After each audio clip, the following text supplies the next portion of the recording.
ati tabasati ajaiba kabda hiriyota khiyani wala fanna bidda jalalu matetu ufe arraboda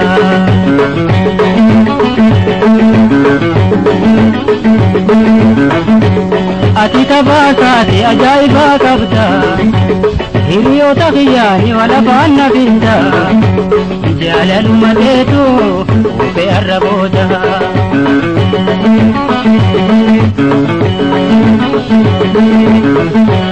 Bikata ndesu oligal jideda tokoti tabatu pani khan bakata surana tan ko badana ni be khani dipamana godu sirra ore ani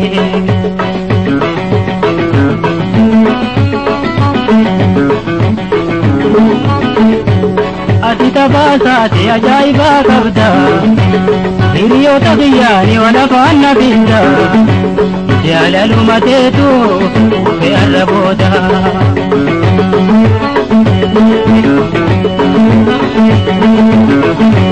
nawajini kullata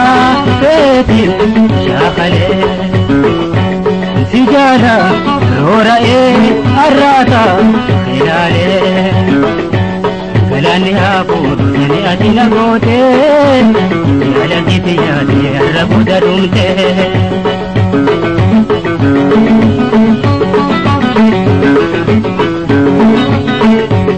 ati tabasati ajaiba kabda hiriyota khiyani wala fanna bidda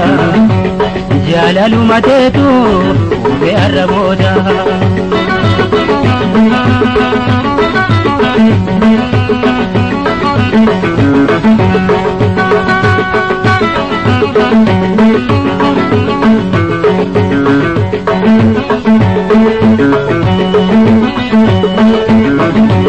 durgafa jalalati tenati araya sumani dadate halkani iguya opahe mera kare dilli bola mali godaga nala ke tujalla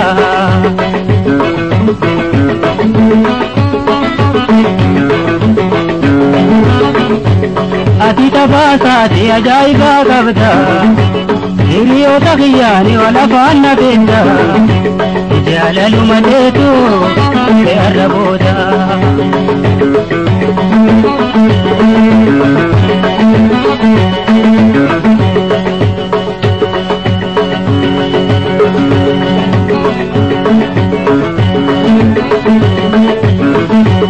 yohiya wanaya kabatin ifere gammade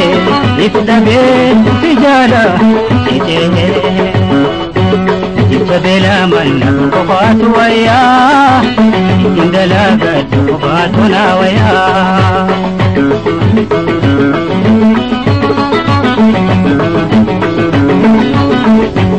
ati tabasati ajaiba kabda hiriyota khiyani wala fanna bidda jalalu matetu ufe arraboda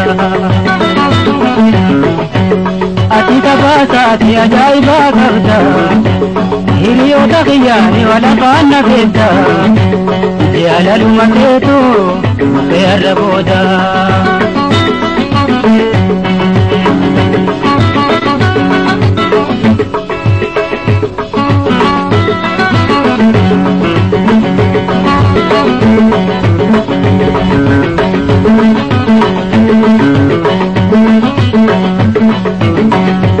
bikata ndesu oligal jideda tokoti tabatu pani khan bakata surana tan ko badala ni be khani dipamana godu sirra ore ani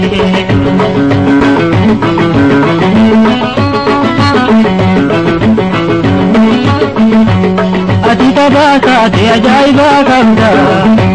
hiriyoota kiyyaani wal afaan na beekta jaalaluma teetu beerra booda jaalaluma teetu beerra booda jaalaluma teetu beerra booda jaalaluma teetu beerra booda